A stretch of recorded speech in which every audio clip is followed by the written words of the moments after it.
You're now listening to Tough Tiger Talk Flash Report. All right, family, shout out to you on this one. LSU goes down big time, 40-13, man, in the smackaroo home thing. Not a lot shaking. It was pretty much decided early on. LSU could not muster enough of anything to stop Tennessee from handling the business. They shellacked LSU in a huge fashion.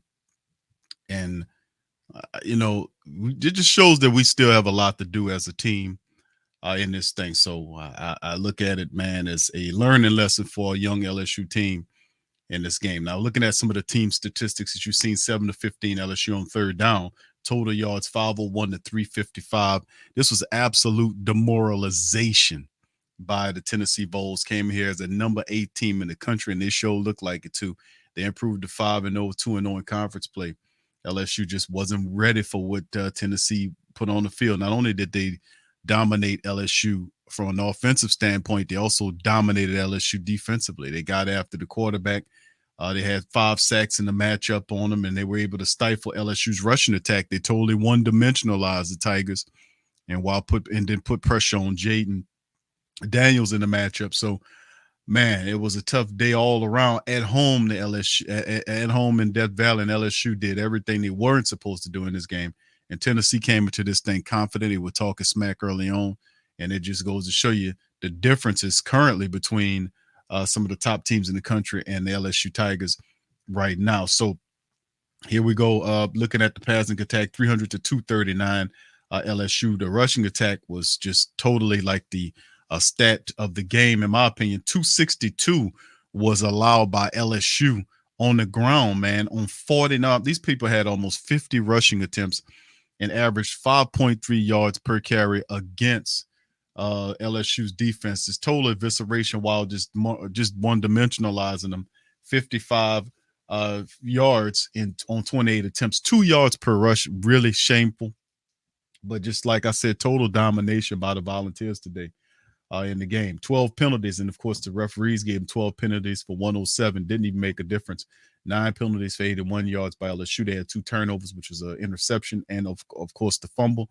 And time of possession really was a wash in this game between both teams. But the reality is Tennessee did a hell of a lot more with the ball than LSU did. That's the reality. Jayden Daniels, 32 of 45. He had 45 attempts. He had to throw it that much because they damn sure couldn't run it. 300 yards for him, almost 7 yards per throw, and he still was able to get a touchdown and just a pick. I think that's Jayden Daniels' first interception of the season, if I'm not mistaken. And, of course, he was the team's leading rusher once again, 16 scrambles for 38 yards. So everything flowed through Jayden Daniels, and they just put it on him. They one-dimensionalized LSU, put pressure on him, and smothered them out. LSU could not do anything offensively speaking, and the defense could not stop anything Tennessee's Hendon Hooker was doing. He was 17-27 for 239. He's on the Heisman list, of course. He had almost 9 yards per throw and 2 touchdowns in the matchup. He really kind of had a pretty solid game against him. Jabari Small was the top rusher. He had 22 carries for 127 yards. He averaged almost 6 yards per carry. He had 2 rushing scores. And Hendon Hooker was the second leading rusher in 10 scrambles for 63 yards, averaged over 6 yards per rush. And Jalen Hyatt had 12 carries for 59 yards and almost 5 yards per rush. So anybody, if they wanted to run, you could have ran on a demoralized LSU team today. Just didn't make a difference. And, of course, Jalen Hyatt, he caught the 2 touchdowns for the Tennessee Vols, 4 catches for 63 yards for them. Malik Neighbors was the top guy for us, 6 catches, 80 yards. Keyshawn Boutte had 6 catches for 33 yards, finally got a score there for him in the matchup. So maybe that's something that LSU could build on moving forward, as Keyshawn Boutte finally had some type of contribution in the game, even though it was late in the game. Jari Jenkins, 3 catches for 44 yards in the game, along with the rest of LSU. Brian Thomas, 5 for 37 in the matchup. So with that being said, it's just, what can I tell you, man? This was just an absolute domination by the Tennessee Volunteers, 40-13. That's an ass smacking of epic proportion as LSU go down with the second loss of the season.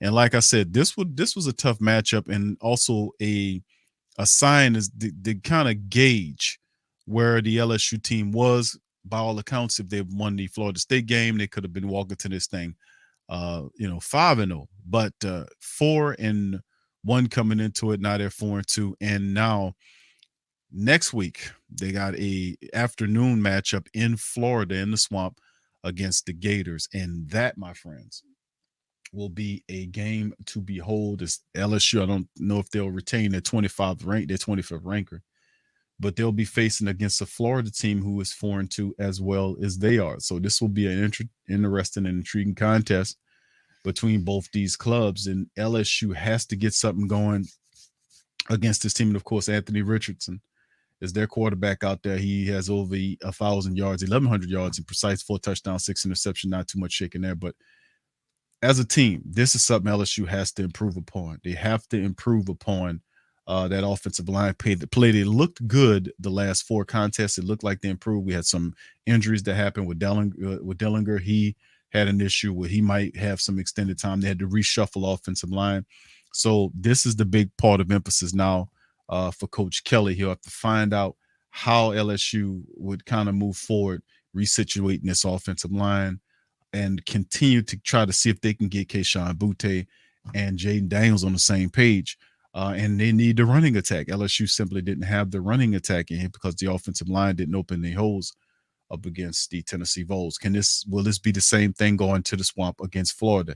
LSU already down with 2 losses. The first loss was against Florida State. This is the first conference loss going against a tough Tennessee team in Florida on the other end. Can LSU rebound?